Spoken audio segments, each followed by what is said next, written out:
Kembali lagi di Ngasur 2.0. Abang udah sahur di jam 12 malam ke atas. Pam pam param pam pam pam pam pam pam pam. Tenan. Jadi begini Asyum Permadi. Kesel seres.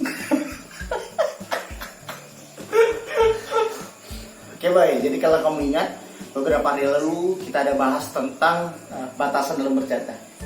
Nah aku bilang tuh banyak tuh kemungkinan tema yang muncul dari situ. Nah salah satunya tema yang muncul dari situ menurut Aswin Permadi. Nah, ada nggak sih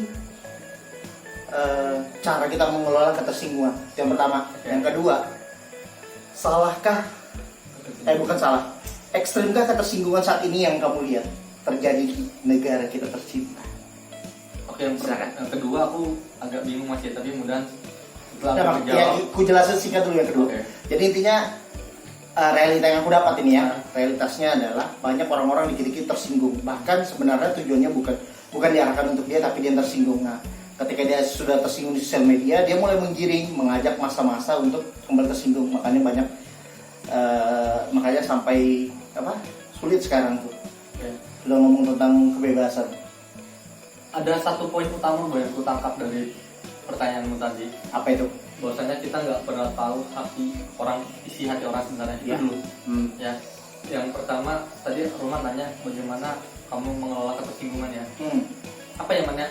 Kita sadar, aku misalnya sama Roman atau teman-teman yang lain yang semakin dekat, sebenarnya kita semakin punya banyak batasan tentang bercanda atau apapun itu, ataupun privasi itu sebenarnya sedikit demi sedikit menghilang tuh atau tergerus tuh.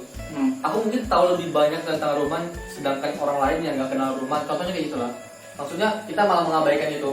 Mungkin saking kita berpikir bahwasanya Allah biasa aja Roman. Allah, udahlah aman Roman aman. Padahal belum tentu tuh. Padahal belum tentu Roman begitu. Pada saat aku bercanda atau mengatakan sesuatu, mungkin hari itu dia lagi stres, mungkin hari itu banyak kerjaan di kantornya. Pada akhirnya pada saat kita gunakan bercanda yang sama seperti biasa, kalau ini dikeluarkan dia nggak marah, tiba-tiba marah, kita kan nggak tahu tuh.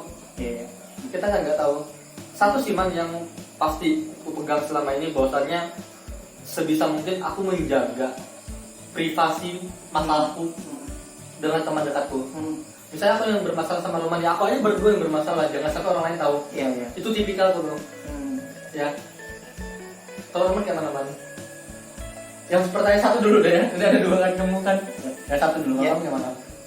Oke, kalau dari aku bagaimana mengelola ketersinggungan ya? Sebenarnya kalau aku pribadi, sebenarnya jawaban pertama ini tidak terlepas dari jawaban kedua Win. Nah, jadi dari realitas yang kedua, makanya aku jadikan pertanyaan. Itu kalau pribadi bagaimana caranya bersikap, tinggal aku mengubah bagaimana cara bersikap. Contohnya saat aku tersinggung, aku termasuk orang yang to the point, langsung ngomong ke orang yang tertuju.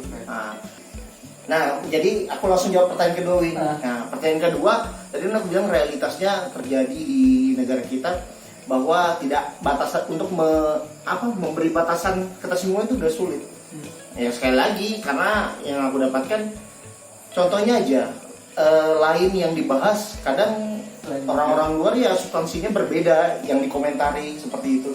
Itu sih yang kadang yang buat tersinggungan itu semakin kesini tuh semakin berbahaya. Bahkan niatnya hanya sebagai menghibur, saat memang udah nggak suka ya udah mencari kesalahan. Itu bahaya tuh kalau ada unsur memang nggak suka mencari kesalahan. Nah kalau yang Roman maksud seperti, aku bisa jelaskan bang apa ya?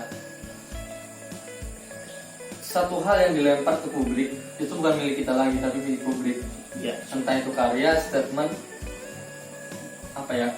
tulisan atau apapun itulah.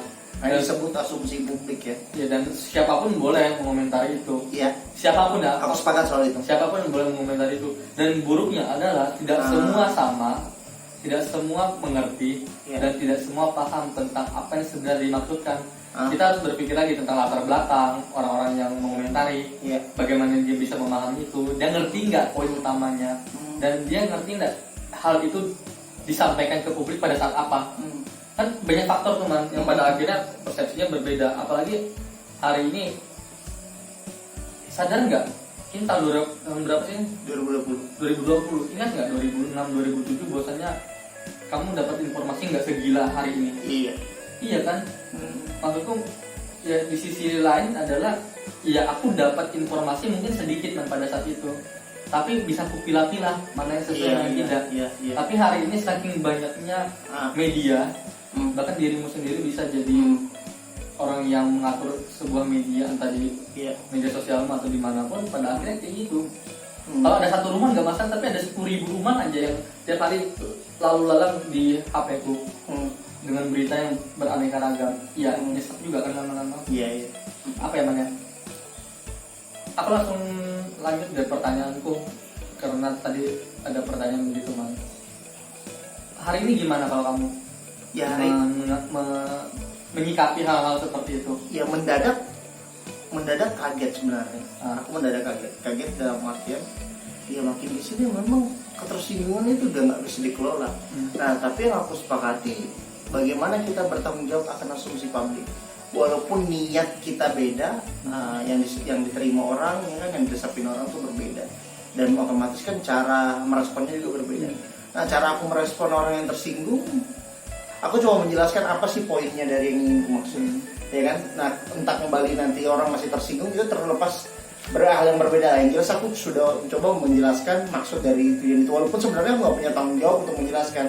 Nah tapi kalau udah dampaknya makin parah ya mau nggak mau kita harus angkat bicara. Mungkin pada akhirnya aku dapat apa namanya keseluruhan lah dari apa yang aku bawakan hari ini. Bahwasanya ada dua hal gitu, tentang diri kita pribadi pada saat mengelola ketersinggungan dan bagaimana mengelola ketersinggungan di skup yang jauh lebih besar. Iya benar. Ya kan, dan ya tadi sih kalau aku misalnya secara pribadi ya tadi aku selesaikan secara pribadi aja, minimal siapa sih yang bermasalah itu aja.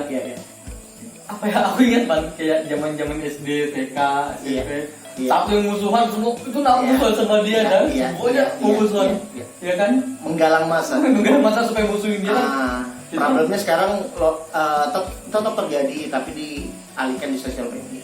Ya mungkin ada gitu ya. Tapi sejauh ini di pertemanan tuh nggak ada lagi yang begitu. Kalau personal ya personal. Iya makanya kalau sosial media aku bahas nih keresahanku sih terhadap orang yang diri tersinggung. Iya sih, makanya apa ya? Satu sih ada dua halaman tipsku. Apa itu? Satu, abaikan. Blok aja kalau perlu. Yang Kedua, nggak usah pakai media sosial. Iya aja. Kalau kamu nggak bisa milih, ya terima konsekuensi itu. Iya. Nah, sekali lagi kalau namanya sudah asumsi publik ya orang bebas. Nggak apa-apa. Mungkin itu aja Win. Yang penting kita udah menyampaikan lah, ya kan, bagaimana statement kita dan opini. Oke teman-teman, terima kasih yang telah menonton video ini. Semoga bermanfaat buat kami semua. Kita langsung akhiri. Saya Muhammad Ruman. Saya Aswi. Salam keren, Marmer Peace.